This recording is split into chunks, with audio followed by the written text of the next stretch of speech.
So I'm setting up the table saw at this point. Our blade height is 3/16 of an inch, and between the fence and the blade is 3/4 of an inch. You're basically making a shoulder cut, just like you were forming a tenon. So we're working against the fence, but because it's a non-through cut, it's perfectly safe. Our stock size here is just under 3/4 by 3/4. It's 0.730 by 0.730.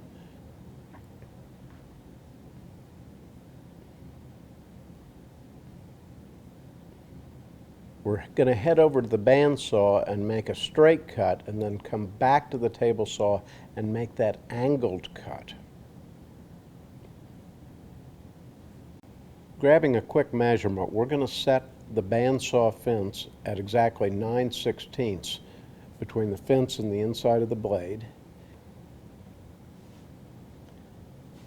And then we're simply going to rip off a piece, being careful.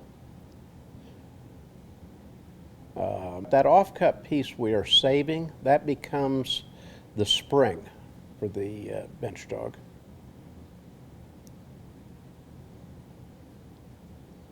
We're back at the table saw now, and I'm using some sort of a pattern cutting jig that my colleague Mario Rodriguez developed some years ago.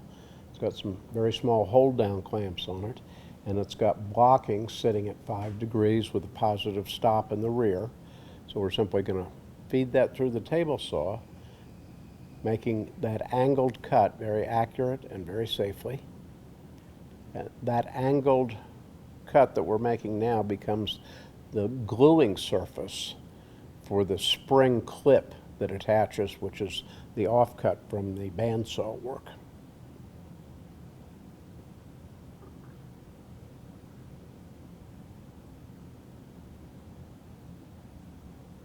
So there are two sides to the offcut, a smooth side coming out of the planer and a rough side from the bandsaw cut.